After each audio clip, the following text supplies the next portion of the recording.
താഴത്തേക്ക് നീ വരിയില്ലേ? തനിച്ച് ഞാനെന്നറിയില്ലേ? ആരുണ്ടെനിക്കൊരു തുണയേകാൻ? ആരുണ്ടവിടെ ഒരു ഉമ്പ് തരാൻ?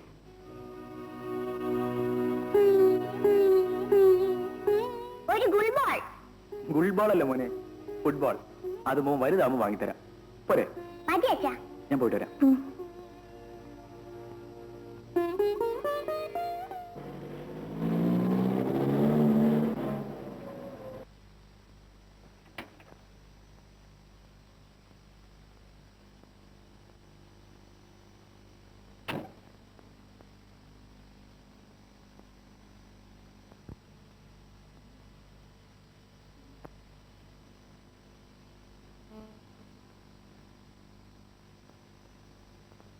എന്നെ മനസ്സിലായോ? ഇല്ല. ക്ഷമിക്കണം. ഞാൻ മോഹന്റെ അമ്മയാണ്.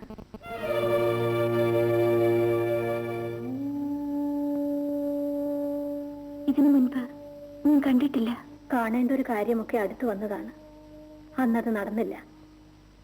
പോട്ടെ. ഇപ്പൊ ഞാനിങ്ങോട്ട് വന്നത്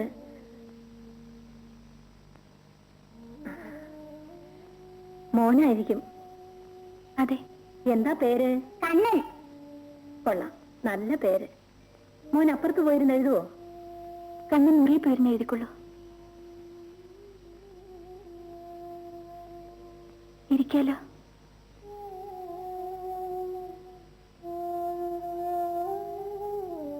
മോഹൻ പതിവായി ഇവിടെ വരാറുണ്ടെന്ന് കേട്ടു. ശരിയാണോ? അതെ. ആളുകൾ പലതും പറയുന്നുണ്ട്. ഞാനും അറിയുന്നുണ്ട്. പറയുന്നവർ പറയട്ടെ. അതങ്ങനെ തള്ളിക്കളഞ്ഞുകൂടെ കുട്ടി? ഞാനിതൊക്കെ വിശ്വസിക്കുന്നുകൊണ്ട് പറയുന്നതല്ല. പക്ഷേ പറയാൻ അവർക്ക് ന്യായങ്ങളുണ്ട്. ന്യായങ്ങളോ? അതെ. മോഹൻ കുട്ടിയെ വിവാഹം കഴിക്കാൻ ആഗ്രഹിച്ചിരുന്നു. കുട്ടിക്കും അതറിയാമല്ലോ. അറിയാം. എന്തുകൊണ്ടോ അത് നടന്നില്ല. ഭാഗ്യദോഷം എന്റേതായിരിക്കും. കുട്ടിയെ കണ്ടു കഴിഞ്ഞപ്പോ എനിക്ക് അങ്ങനെയാണ് തോന്നിയത്. അത് പോട്ടെ. അന്ന് കല്യാണം നടക്കാഞ്ഞതിന്റെ പേരിൽ കുട്ടിയുടെ ഭർത്താവിനെ മോഹൻ കൊന്നുവെന്നാണ് അപവാദം. ഇല്ല, അത് ഞാൻ വിശ്വസിക്കുന്നില്ല. ഞാനും വിശ്വസിക്കുന്നില്ല കുട്ടി. പക്ഷേ കേസ് നിലവിലുണ്ട്. കൊന്നതാരാണെന്ന് ഇതുവരെ തെളിഞ്ഞിട്ടുമില്ല. ഈ ചുറ്റുപാടിൽ മോഹൻ ഇവിടെ വരാൻ തുടങ്ങിയാൽ ആളുകൾ പറയുന്നത് സത്യമാണെന്നല്ലേ വരൂ. അത് കേസിനെ ബാധിക്കില്ലേ? കുട്ടിക്ക് എന്ത് തോന്നുന്നു? ഞാൻ എന്ത് ചെയ്യണമെന്ന് പറയൂ. അവൻ ഇനി ഇവിടെ വരുമ്പോ ആട്ടി ഇറക്കണം. അയ്യോ, അങ്ങനെ പറയരുത്. എന്നെ സഹോദരിയായിട്ടാണ് കരുതുന്നത്. അവൻ കുട്ടിയെ സഹോദരിയായിട്ട് കരുതുന്നു. കുട്ടിക്ക് അങ്ങോട്ടോ? മോഹനേട്ടൻ എന്റെ സഹോദരനാണ്. അങ്ങനെയാണെങ്കിൽ സഹോദരന്റെ പ്രാണൻ രക്ഷിക്കാനുള്ള ചുമതല സഹോദരിക്കുണ്ട്. ഇവിടെ വരുന്നത് കൊണ്ടുള്ള ആപത്ത് അവനാണ്. കുട്ടി അവനെ രക്ഷിക്കണം. മേലാൽ ഇവിടെ വരരുതെന്ന് പറയണം. പറയില്ലേ?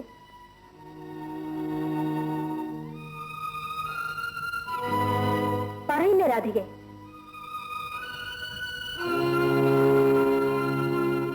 പറയാം. മതി, വരട്ടെ.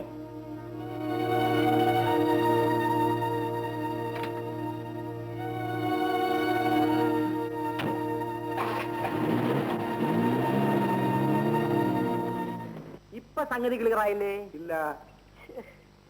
ഞാൻ ഒരുത്തിയെ ആശിച്ചു. അവളെ വേറൊരുത്തൻ കെട്ടി. അപ്പൊ ഞാൻ എന്ത് ചെയ്തു? സൗകര്യം കാത്തിരുന്ന് കെട്ടിയവനെ തട്ടി. എന്നിട്ട് എന്ത് ചെയ്തു? ആശിച്ചെടുത്ത് വീണ്ടും അടുത്തു. അവൾക്ക് എതിർപ്പില്ല. ശ്രദ്ധിക്കണം, അവളും അടുത്തു. ഇതിൽ നിന്നും എന്ത് മനസ്സിലാക്കണം? മത്തായി ജ്യേഷ്ഠന് പിടികിട്ടിയോ? ഇല്ല. തന്റെ തലയിൽ എന്തുവാടോ? തേയിലച്ചണ്ടിയാണോ? എടോ, കെട്ടിയവനെ തട്ടിയതിൽ രാധികയ്ക്കും പങ്കുണ്ട്. ശരിയല്ലേ സഹോദര? ഇവളാള് പാഷാണമാണല്ലോ ഉത്തമ. അത് പിന്നെ പതുക്കെ പറയണം. രാധയ്ക്ക് പങ്കില്ലെങ്കിൽ സ്വന്തം ഭർത്താവിനെ കൊന്നവന്റെ നിഴൽ ആ പഠിക്ക വീഴാൻ അവള് സമ്മതിക്കുമോ? സമ്മതിക്കുമോ ജ്യേഷ്ഠ? അത് നേരാ. ആ, അങ്ങനെ പറ. കേസ് ഇനി ഒരു പുതിയ വഴിത്തിരിവിലേക്ക് തിരിയാൻ പോവുക. ഇനി എന്തൊക്കെ നടക്കുമെന്ന് കണ്ടോ? മേരിക്കുട്ടിയെ, പുട്ടില്ലേ? പുട്ടേ പുറത്ത് സപ്ലൈ ഇല്ല, അകത്ത് വന്നാ തരാം. ഞാൻ പോയി ഒരു കുറ്റി പുട്ടടിച്ചേച്ചോന്ന് ബാക്കി പറയാം. എന്റെ ഭർത്താവിനെ കൊന്ന കേസിലെ പ്രതി പതിവായിട്ട് എന്നെ കാണാൻ ഇവിടെ വന്നുകൊണ്ടിരുന്നാൽ ആളുകൾക്ക് സംശയം തോന്നില്ലേ? ആ കൊലപാതകത്തിൽ എനിക്കും പങ്കുണ്ടെന്ന് ആളുകൾ പറയില്ലേ? അതുകൊണ്ട് മേലെ താൻ ഇവിടെ വരരുത്. എന്റെ സ്ത്രീകളെ കൊന്നാ പോരെ, ഇനി ഞങ്ങളെയും കൊല്ലണോ? ഇറങ്ങി പോകൂ. നീ എന്താ പറഞ്ഞത്? ഞാനാണ് ശ്രീധരനെ കൊന്നതെന്ന് നിനക്ക് കോടതി പറയാമോ?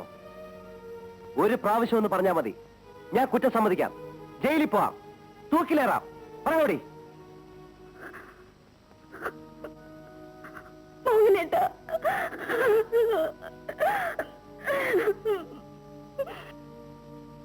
എന്താ സംഭവിച്ചെന്ന് പറയൂ.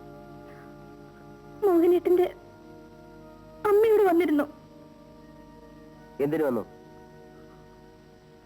മോഹനേട്ടൻ ഇവിടെ വന്നുകൊണ്ടിരുന്ന ആളുകൾ അപവാദം പറയും. അത് കേസിന് ദോഷമായിട്ട് വരും. മോഹനേട്ടനെ ശിക്ഷിക്കും. അതുകൊണ്ട് അപ്പൊ ഞാനിവിടെ വരാതിരിക്കാൻ നീ ഒരു തന്ത്രം പ്രയോഗിച്ചാണല്ലേ? അതിന് നീ എന്നെ എത്ര തവണ താനെന്ന് വിളിച്ചു? രാധികേ, ഞാൻ ഇന്ന് ഈശ്വരനിൽ വിശ്വസിക്കുന്നു. തെറ്റിയാത്ത എന്നെ ശിക്ഷിക്കാനിടയില്ല. അഥവാ ശിക്ഷിക്കുന്നെങ്കിൽ ഇതിനു മുമ്പ് പലപ്പോഴായി ചെയ്തു പോയ തെറ്റുകൾക്കെല്ലാം കൂടിയുള്ള വലിയ ശിക്ഷയാണെന്ന് കരുതി ഞാൻ സമാധാനിക്കും. എന്നാലും ഞാനിവിടെ വരും. നിനക്കൊന്ന് തടയാമോ? ഈ ജീവിതത്തിൽ എനിക്കതിന് കഴിയുമെന്ന് ചേട്ടന് തോന്നുന്നുണ്ടോ? അത് മാത്രം എനിക്ക് കേട്ടാ മതി.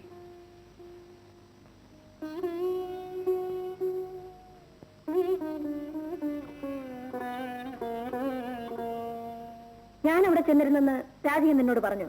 ഇല്ലെങ്കിൽ ഞാൻ അറിയോ അമ്മ എന്തിനാ അവിടെ പോയത്? അതിരിക്കട്ടെ, നീ എന്തിനാ അവിടെ പോകുന്നത്? ഞാൻ പോകുന്നത്... പറയടാ, നീ അവിടെ പോകുന്നത് കൊണ്ട് ആളുകൾ എന്തൊക്കെ അപവാദങ്ങൾ പറയുന്നെന്ന് നീ അറിയുന്നുണ്ടോ? എല്ലാം ഞാൻ അറിയുന്നുണ്ടമ്മേ. പോകുന്നത് എന്തിനാണെന്നാ ഞാൻ ചോദിക്കുന്നത്.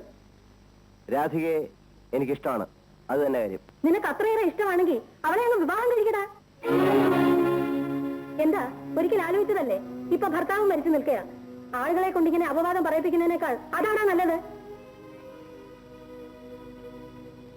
അമ്മാവാ, അമ്മാവാ. എന്താ മോഹൻ? എന്റെ അച്ഛൻ, അതായത് അമ്മയുടെ ഭർത്താവ് മരിച്ചുപോയി. അമ്മയുടെ ഏക സഹോദരനായ അമ്മാവൻ ജീവിച്ചിരിക്കുന്നു. അമ്മയ്ക്ക് അമ്മാവനെ വിവാഹം ചെയ്യാൻ കഴിയോ? എന്താ, വിഷമം തോന്നിയോ? അമ്മാവനും അമ്മയും തമ്മിലുള്ള ബന്ധം തന്നെയാണമ്മേ ഞാനും രാധികയും തമ്മിൽ ഇപ്പോഴുള്ളത്. അവൾ എന്റെ സഹോദരിയാണ്. എന്നെ ഒരു തെമ്മാടിയായിട്ട് മാത്രമേ നിങ്ങൾക്ക് കാണാൻ കഴിഞ്ഞിട്ടുള്ളൂ. ഞാനൊരു കൊലപാതകയാണെന്ന് എന്നെ പ്രസവിച്ച എന്റെ അമ്മ പോലും ഇന്നും വിശ്വസിക്കുന്നു. പക്ഷെ എന്നെ മനസ്സിലാക്കിയ ഒരാൾ ഈ ലോകത്തുണ്ട്.